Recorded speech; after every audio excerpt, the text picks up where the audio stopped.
This is the Viking with Tikiman. And both of us, Tikiman and the Viking, will be down in Oklahoma City May 2nd through 4th for the OWFI conference. The Writing Universe.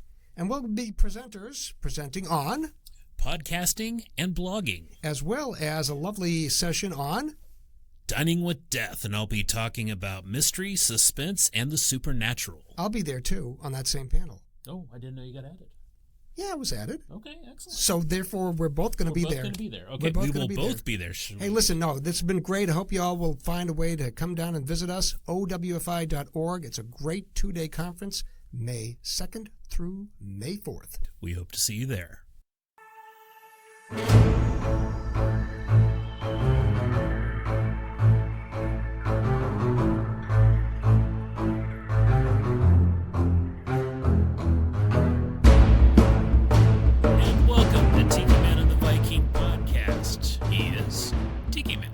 I am H.B. Burlow, the author of the historical crime fiction series, The Wichita Chronicles, Volume 1, The Day of Calamity. Across the stage is The Viking. I am William Bryan Johnson, author of Held to Pay and The Dark Cry of Aristed, and today we're going to talk about... Well, you've got a book written. I've got a book written. We're talking to them out there. Oh, well, I do have one that I know you've got it. You've got your book written, you've got it edited, and now you want to get it out there, so you want to get it published. So people can love and adore it. Well, of course. They definitely love and adore what you write. Yeah, well, sometimes. Yeah, okay. I found my first 1-star rating that the person decided not to leave a comment, which makes me wonder if maybe I've got somebody angry at me that put a 1-star review. Not me. Yeah. Anyway. So there's various ways of getting your works out there, of course, right? Self-publishing. Yes. Self-publishing. You've done that? I've done. Okay, I've done that too. And small press. Small presses. And there's a differentiation when you talk about small presses. My first 2 books were published by a small press that primarily did e-publishing and would begrudgingly put out a hard copy if there were enough reviews. So the first of the 2 books, there was a book that was out, but he kind of folded up, and that's where I went to another small press. And that's where we have to make sure that people understand there's so many small presses out. Basically, there's 4 or 5, maybe 6 big presses?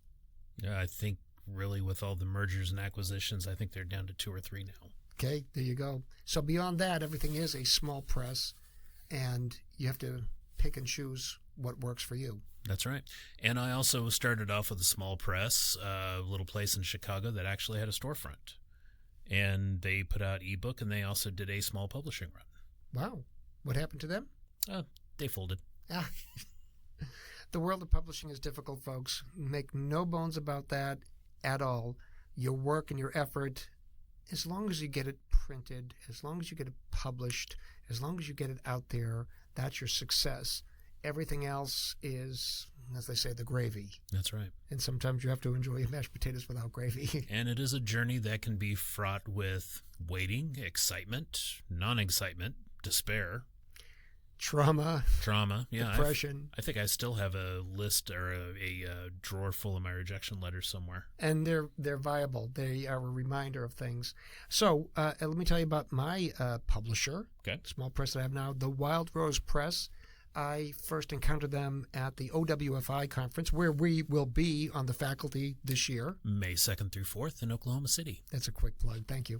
And I encountered Rhonda Penders, who is the president and editor-in-chief of the Wild Rose Press. She was on a panel of agents and editors.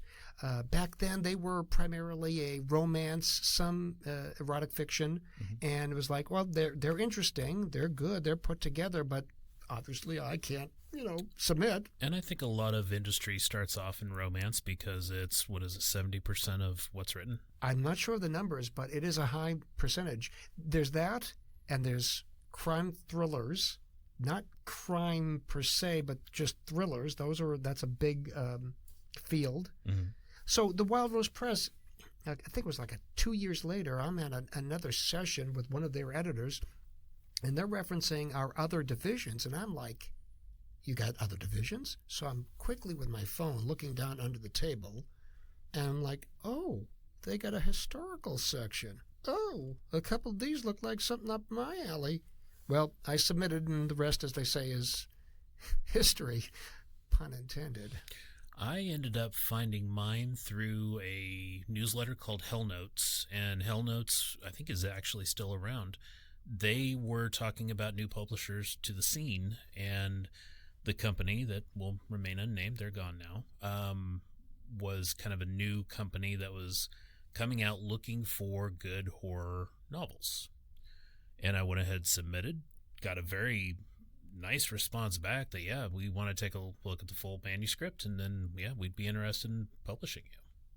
There is a concern that all writers should have where you're so eager, so excited, and somebody says, I want to see your whole manuscript. You're like, oh my goodness, I'm in. It's been a success. And it's just like, that's the first step.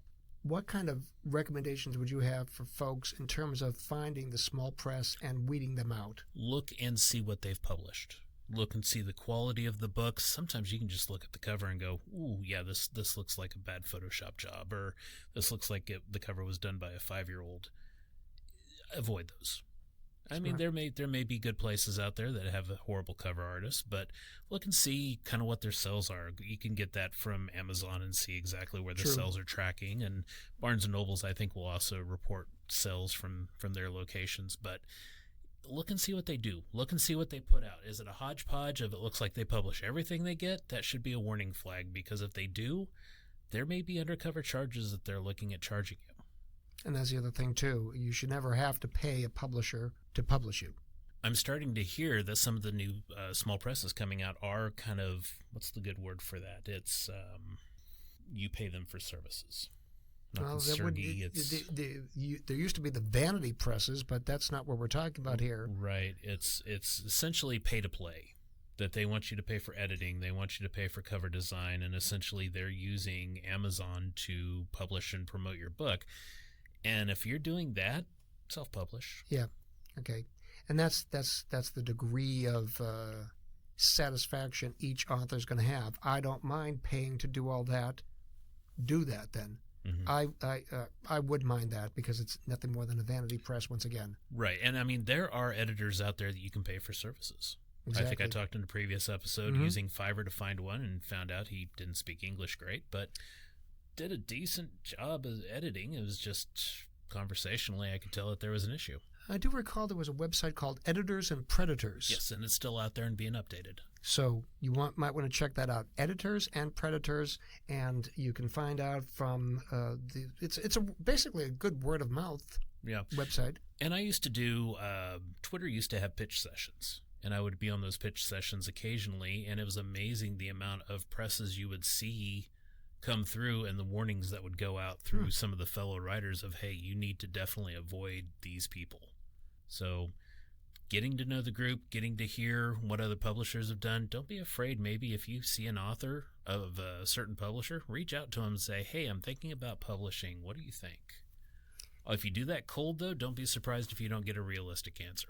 That's true, too, because there might be some writers out there who want to steer you away. And either feel that they can't, or they're part of what's going on. Correct. Now, of course, in my example, I went to a writers' conference. I went to a panel on agents and editors. I think that's something viable. If you don't think that you can, wherever you live, wherever you're listening right now, wherever you live, if you don't think you can hook up with writers who have knowledge of editors or publishers, you need to get to a writers' conference. Because there's going to be people from all over, all around. My first conference was the Kansas Writers Association conference here in Wichita. It was easy to go to. I could go, come home, boom, everything was fine. When I made the first leap, I think it was 2012, to go down to OWFI. Right. That was like, okay, I got to spend the money. I got to take the day off. I got to drive. Right. I got to get the hotel room. Yep. I got to make extra effort. If you're going to spend money to get published, spending money to go to a writers' conference where you can get more than just getting published is a more viable investment. Not only that, I mean, all the people you can meet, fellow writers, I mean, exchange, Facebook, Twitter, the socials and, have those friends that you can talk to and say, hey, this is going on. Does this feel right? Because it's good. Like I said previously, you can't live in a vacuum. You got to be aware of what's going on out there. Didn't J.D. Salinger live in a vacuum? Yeah, but when did he publish? Early 60s. Yeah. Okay, fine. Difference. Yeah.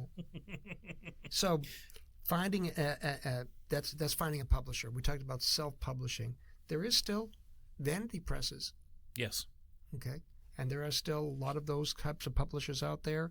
And perhaps you've got, I don't know, a memoir, a collection of stories from your youth, a collection of family stories, and you want to get it published, but you don't want to go through the rigmarole. Mm-hmm. And doing a book and putting it together can be difficult. It is definitely a skill set. Oh, yeah. I mean, I've learned more about editing by working with my editor than I ever could by reading a book, going online, or just trying to muddle through it myself. Mm-hmm. And I have a dear friend that when I self-published for the cost of a good dinner, she ended up putting it all together for me, and that was something that I realized I don't think I could have done by myself afterwards. That must have been a really good dinner. It was. It was Pizza Hut. I mean, it was Pizza Hut, Pizza, but still. If you're going to offer somebody a good dinner, offer them more than pizza, please. Now, once you find your publisher, small press, big, or self, you've got to still pay attention to the entirety of the process, because it is editing, it is formatting, it is the book cover, it's the blurb, it's the writer's bio. Everything goes into it. It's a product. Right. And if you're not paying attention to that product and how it can appeal to your target reading demographic, you're going to be lost. And if you go through a press, you will not be the one making the decisions on some of that. Correct. I have, with the Wild Rose Press, they have an amazing group of graphic artists. And the goal from the writer, the author standpoint, is to put together, there's a form that's filled out.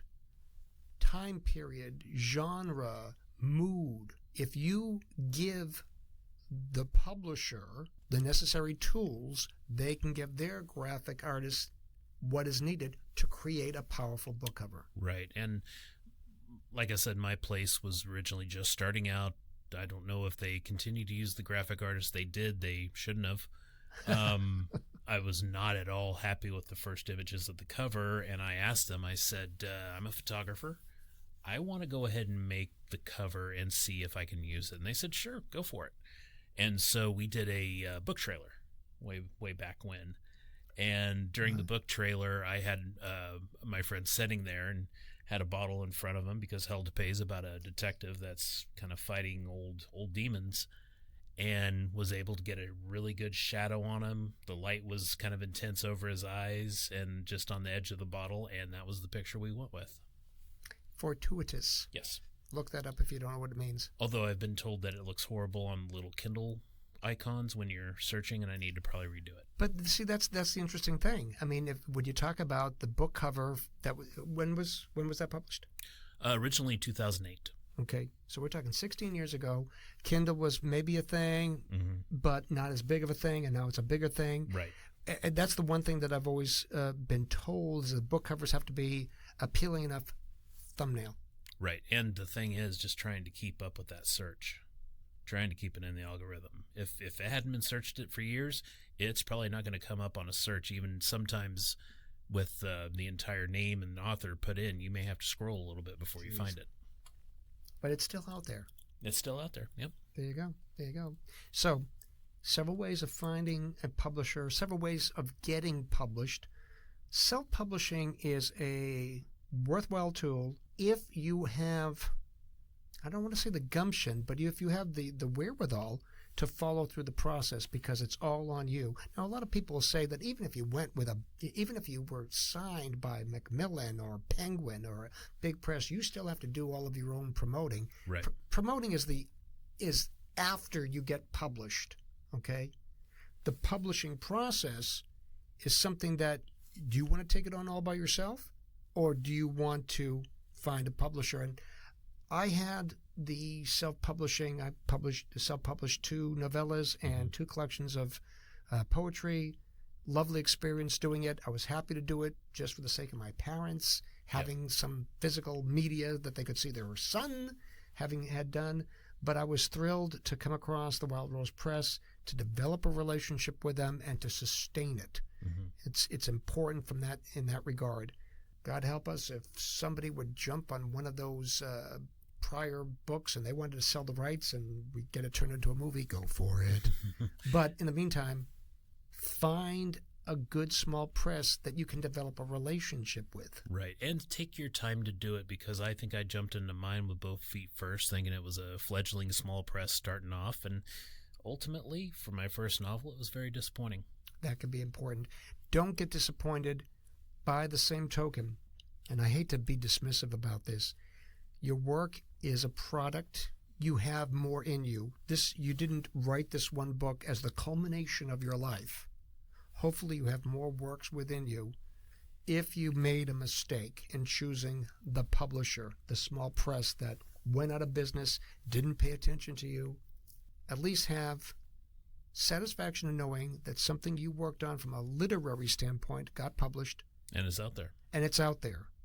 And continue. During the process of getting a book published, you should already be working on the next one. Right. And it seems, it's such an overwhelming task sometimes. It's kind of hard for people to think about that. Well, yeah. Shouldn't I just focus on this one? Well, yes, some of your focus. Is it a standalone? Is it a sequel? Are you planning on doing more? Yeah. Well, and of course, in my case, writing a historical crime fiction series, I had a publishing date of November 29th of 2023 that was given to me back in May of 23. In the meantime, I'm editing book 2 and outlining book 3. Book 1 gets released. I'm done with the editing on book 2, presenting that to the publisher while I'm now writing book 3 and contemplating book 4. Oh, very nice. And people say, how do you do that? And I say, I don't know, but I do. and how do you focus on that? Is there an answer? My focus is terrible. I think I'm ADHD all over the place. But, I wrote Hell to Pay thinking of turning it into a series. I actually had a comic book that was, I think, the 3rd book in the series. Never went anywhere. Went back, wrote Hell to Pay, had the idea for a 2nd series, then life happens. Ended up going back to school. Parents got sick, had kids. I mean, so many things happening. I just didn't have time to write. And then I ended up doing Darkrai of Erised, and of course now I've gone back and I'm writing the prequel, because one of the secondary characters really emerged in the writing of the first book. So now I'm writing his tales. And see that people often think that you need to write the next book. Well, the next book can be the prior book, and that's what surprised me, because when we spoke about Darkrai years ago, you were outlining like 7 novels in one hour conversation. It's grown. It's grown. But now, after Darkrai was published, when you talked about writing the prequel, that's impressive, because it's still part of the series. Yes, and the stories, when I finished the world building, the stories that presented itself gave me many different lanes to go into. And potentially a well to draw from forthcoming. Yeah, because I have, essentially in my head, I have the plot of the 2nd book. And I'm hopefully going to be finishing up, I'd like to say I'd finish up with this in the next year, and then start book 2.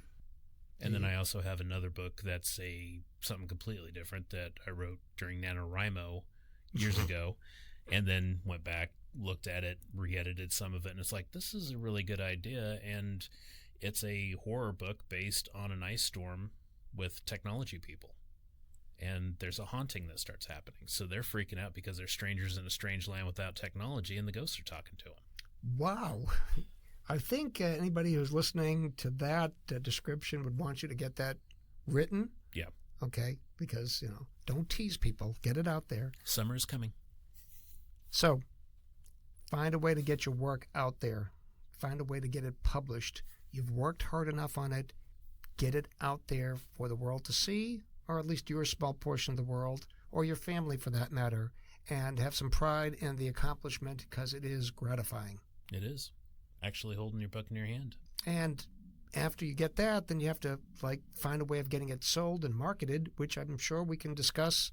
That sounds like an idea for a next podcast. Sounds good to me. All right. Take care. Tikiman and the Viking podcast brought to you by Rumination of Thunder Media. The following intro and outro music was used for this media project. The music Find Them by Alexander Nakrata. Free download from filmmusic.io. License Creative Commons Attribution 4.0 International.